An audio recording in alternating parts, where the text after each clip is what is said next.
Beethoven. So. I just, two things. One is I wanted to thank Clayton very much for inviting me to be part of this effort.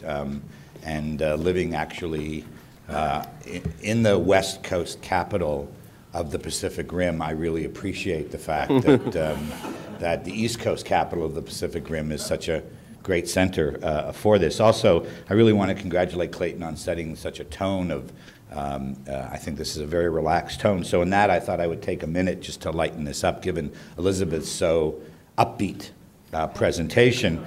I remember when Donald Zung, our chief executive, our reselected chief executive, was trying to make a connection for the Democratic Party of Hong Kong to go up to China and to meet with the leadership in Guangdong. And they were constantly talking about how they wanted to go up and talk about Tiananmen and insist on a re-evaluation of Tiananmen. And I thought, living in Hong Kong, there were three things we wanted them to discuss: the air we breathe, the water we drink, and the food we eat. And that's it. Right, and I think based on Elizabeth's comment, that's very apropos. The other comment I just wanted to make was I really enjoyed Ambassador Stapleton Roy's comments last night, and in particular as he tried to get Americans to think about the fact that, you know, China is 4 times bigger than America. Right, so on all these things he was talking about, China just had 4 times as much as America and had to deal with the same situation. I just would bring it to your attention that if that's true, which it is, that means that China would have 800 million handguns. So think about it. I thought you were lightening the mood, yeah. David. Okay, so this is a paper that I did with my former student, Yeshulan. She's not well, so she can't help with the presentation. And basically, it's what I'm presenting is a survey that we did of 6 universities. I don't know, can you hear me if I stand? That's the one problem with this. Watch this. 6 universities that we did in China. And the questions we're asking were basically questions about energy.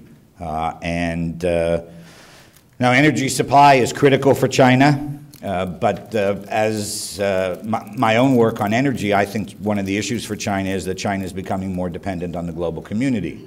It was easy to be self-reliant when you didn't need anything for development. Now that China is the workshop of the world and all this stuff, the demand for resources is so great. And so how do Chinese people actually feel about this question of dependency? Does it worry them?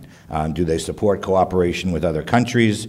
And do they think that the central government is doing a good job? So I'm just going to run through a lot of the surveys that we did. Karl Deutsch, a brilliant political scientist a long time ago, talked about societies having attentive publics who pay attention to foreign policy issues. One hopes that the students actually, I mean, they are attentive, as you'll see. The question is whether or not the government is attentive to them and whether they actually have channels for getting their feelings to reflect those feelings back. But I do think that this leadership, and what I hear is the leadership, even though I think that they will be tougher once they've made a decision, I think Hu Jintao is very much open to views and opinions from around the country and has been showing that. Students also have been quite active. In the 1980s, the students were quite active. Stan Rosen, sitting there, has an article about students' involvement in Sino-American relations as a result of Tiananmen. In the 90s, we saw students being very active players. So I think it's important to ask, what do the students actually think about China's energy diplomacy and situation? So here's a list of, I can fly through a lot of these. These are the schools that we carried out the survey in. Zhongshan, Tsinghua, Beida, Guangdong Business College gave us a much lower quality student, Fudan, and then HKUST, which is my university, and they don't know anything about this topic at all. 6 components of our survey: background, knowledge, awareness, level of concern, level of activism. So sort of drawing on the political science literature, you want to know what people actually do know, and then do they actually do anything about it, and then we asked them to give us some suggestions. The fields were well mixed, as you can see here, so we didn't just wind up with people in one particular sector. Different levels of education, You'll see that these do correlate with some of the findings that we had. Interestingly, 25% of the students were members of the Communist Party, which the party has been very active in recruiting on university campuses over the last several years. Large city, medium city, media cities, these are not media cities, these are medium cities, small towns and villages, and you can see even 18% of the students in these first-class universities came from relatively small towns, most of them from the eastern areas, but some, about 29, almost 30% from the west and the middle. The class background, which I think is interesting, the 19.3% for intellectual, I don't quite understand it, but it is quite low. Forget what it says at the bottom about it being UST, because these are just mainland students. But one thing that's interesting is you can now see that the businessman, the percentage of people in university now who are from business communities or parents of business backgrounds has gone up. So one of the questions we asked was, what was the most important channels for information, media, school, and education and personal experience? I apologize, we should have asked them about internet. We should have asked them how much information they got from blogs. Because most of this, 72% from media, doesn't really say very much. But how influential is the media on their views, and almost a normal distribution, but leaning towards the, is there a clicker here? Yes, here we are. But anyway. There's a pen, I think, that points. This, not this? I think this pen. This pen, yes, okay. I think that points. It works. Okay, so there you can see that would sort of throw it over to that group. Experiences of energy shortages in the past 6 months. About 13% have experienced at least 3 or 4 energy shortages, 20% of their friends 3 or 4 times in the last 6 months. So these people have this experience. It is something they are aware of.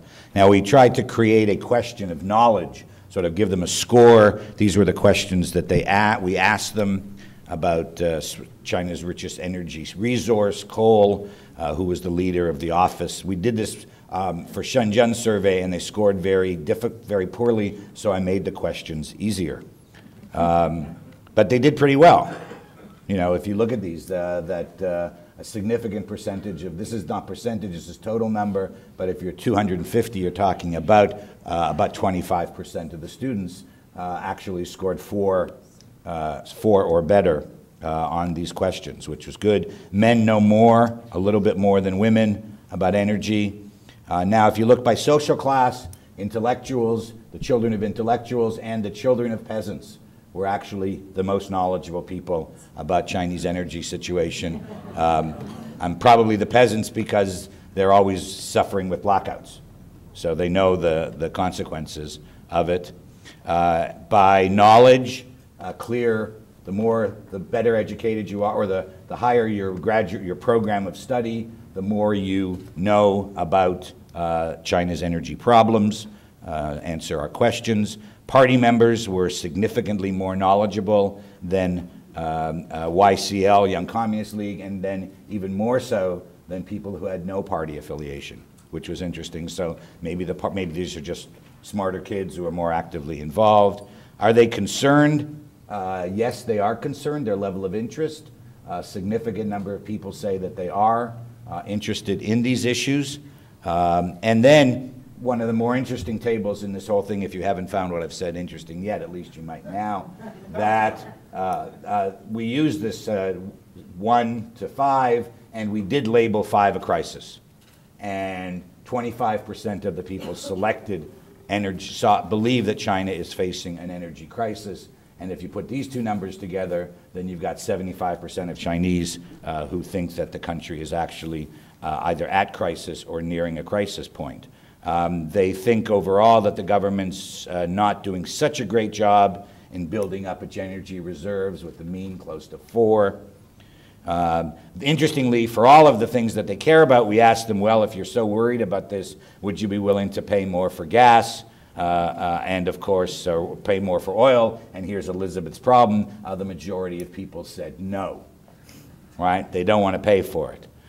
One interesting question we asked, which is good, is do you think that ordinary people have a responsibility to participate in energy activity, and a significant number of people did. So the old efficacy question, do you think that you should be involved in doing this? These are the kinds of questions you like to see, because it then promotes people to actually participate more actively. But if you look at this overall, these were the options we gave them: signature campaign, write a paper. This would probably be an academic situation: get involved in distributing pamphlets, protests, or writing to the newspapers. The numbers are not that significant, though this is a not bad number to be 30% were involved in signature campaigns. So that means that there is a fair amount of action on campus going on for these kinds of issues, and that 9% of people would be actively involved in giving out pamphlets on campus says that there is some kind of energy activism, if not environmental activism. They talk about the problems with their friends. 28% talk about it 4 times or more in the past 6 months, so they are very much aware of it. Who's more active? Social science and humanities, and the lawyers, right? The business students and the engineers, they just, budong, they don't understand. Now this one didn't work out so well. I tried to fix it last night, but this is again with education, how active, right? So now we're measuring how many activities you get involved in by your level of education, and here you can see that the undergraduates are actually the most active of the students on campus. And that as you get older, you cut back, and once you become a PhD, you really don't care very much. Now, by social class, funny, the business background people and the peasants, these guys know a lot and they act a lot, right? These guys know a lot, but they don't act so much. These guys don't know very much, but they act a lot. Now, will energy imports let other countries control China? This is a very important question. And you can see that, in fact, they are worried. So they do feel vulnerable. And this means that students both see a crisis and believe that unless China does something, it will become a dependent nation. So I think this is important, because it then, as you'll see later, it really shows that they are looking inward. They're looking domestically to solve the problem, because they are worried about the fact that they will become dependent. Now, how good is China doing a job in what I call energy diplomacy? So-so. It's doing okay. I mean, normal distribution, right? But who do they really see as their biggest competitor, their biggest rival for energy? Well, here you are, right? In the United States, 57% of them chose the United States, 30% chose Japan. It's interesting that the Chinese don't yet recognize the fact that India is really coming up as a challenger, right? Even though other surveys I've done show that Japanese basically don't like Indians very much. With whom should China cooperate on energy? Well, the United States, you can't cooperate all that much, because the United States doesn't have any energy to sell. They could cooperate, as Elizabeth has said, on technology, but clearly they know where they're buying. They expect to be buying from the Russians, from the Saudis, and from the Central Asians. Will energy disagreements lead to military conflict among countries? They are concerned. So they do feel that this is a possibility, right? And these are, this is an attentive public. This is people who actually go to university, read, write, think about these things. So I think this is important. Now, one thing we compared, again, I like to do this, is comparing their views about the US and Japan. And the red one says, what position should China adopt to Japan in discussions on oil and gas in the East China Sea? And the blue is, should China cooperate with the US on energy? Now, this is clearly a broader question, so rather than this question, which is much more specific, but it's clear that they are quite hawkish on the Japan negotiations in the East China Sea.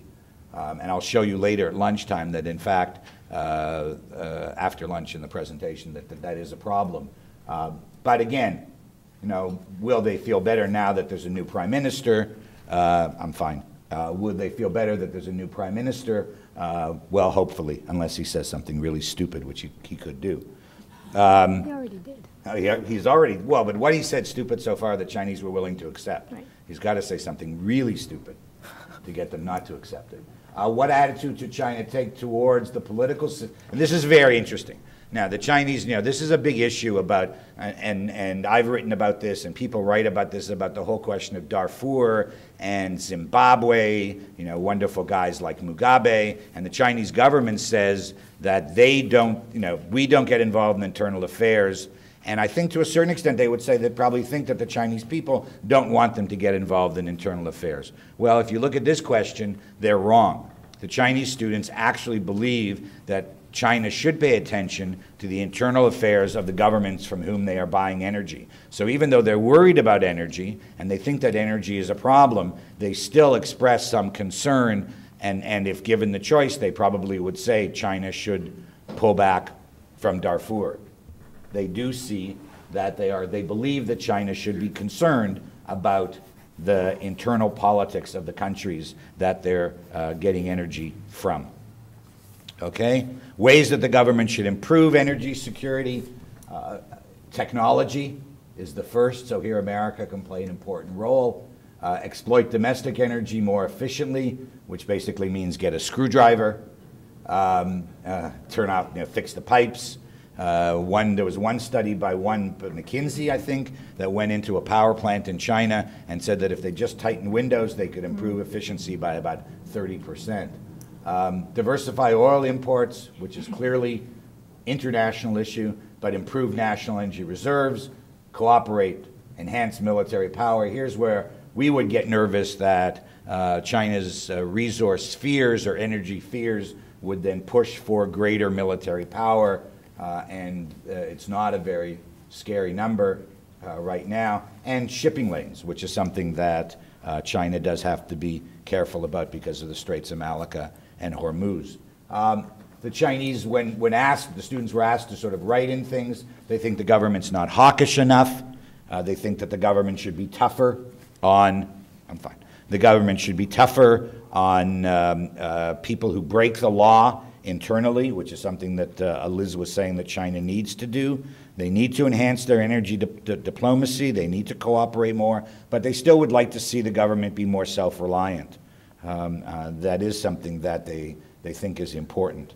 In conclusion, what do we find? Basically, the students are well informed, they're concerned, they're engaged somewhat in political and intellectual efforts to address this problem. They show a relatively high level of energy consciousness, though it would be nice to have comparative data. But it's nice that they see that citizens have the responsibility to do something about it, so they themselves feel that they have the right to participate in this.